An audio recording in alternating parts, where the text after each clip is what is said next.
Hi, my name's Pete Naylor. I'm the General Manager of Manufacturing for OTM. We're here on a Butte day at the Leisure Fest in Melbourne, and I thought I might talk to some of the basics around our high-end chassis engineering. As you're probably aware, OTM's been manufacturing for a while now, and we're basing all of our new product on the leading edge chassis in the marketplace at the moment.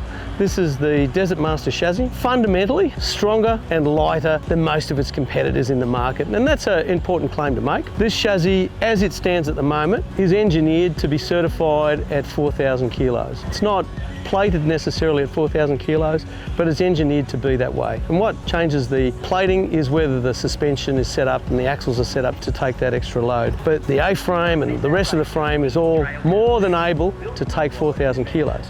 And it's lighter than most chassis are that it would be plated to take 3,500 or 3,000 kilos. Let me talk to you about the fundamental differences. So, most chassis in Australia are made from 150 by 50 tube material, and it's normally 3mm thick, and it's normally made out of a 350 grade steel, which is a very common steel. It's used for all sorts of fabrication within the Australian sort of experience, not necessarily just for caravans. This material, it's made out of plate, and this plate is specifically designed for transport applications. So it's designed for cold bending and use in the fabrication of vehicles, typically trucks, train bodies, all of those sorts of applications.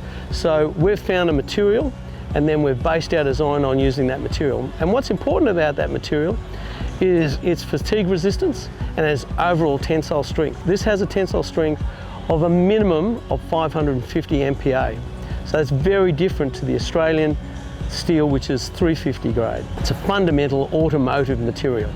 Now, the other very, very basic point is the depth of your member makes a big difference to the strength of the member. Typically, your chassis is 150 deep. These are actually 170 deep. What I like to explain to customers is that's only that much difference.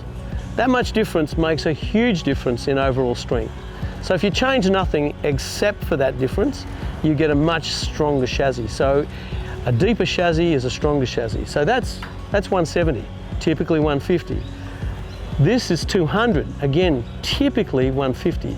So if I said to you, you had a beam that was that thick and it would take 200, if you doubled that beam and I asked you, how much stress would that take? Most customers would say, well, it'd take 400. That's not actually true. 200, it actually gets cubed, it would take 800. So it's h cubed, it's the height of the member cubed, which makes the difference to the overall strength.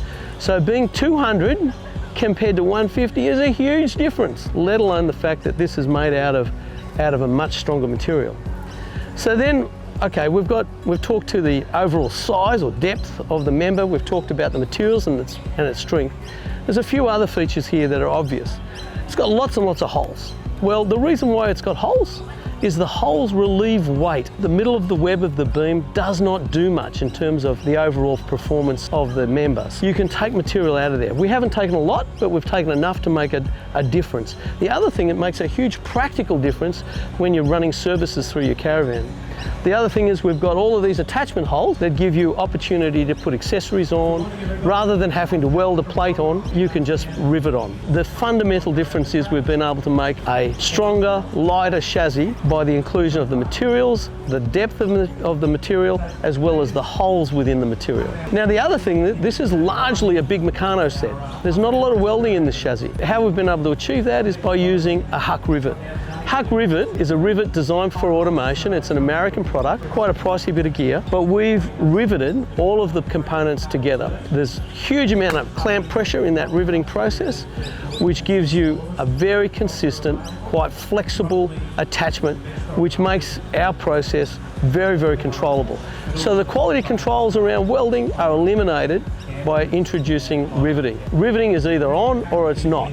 So I love it from a production management point of view. This chassis as it stands is well suited for the off-road performance. It's quite high. And if I take you to the back here, just a couple of other features that come basic with our chassis. We've designed it so it's modular. So this system You really can make pretty much any length caravan very easily.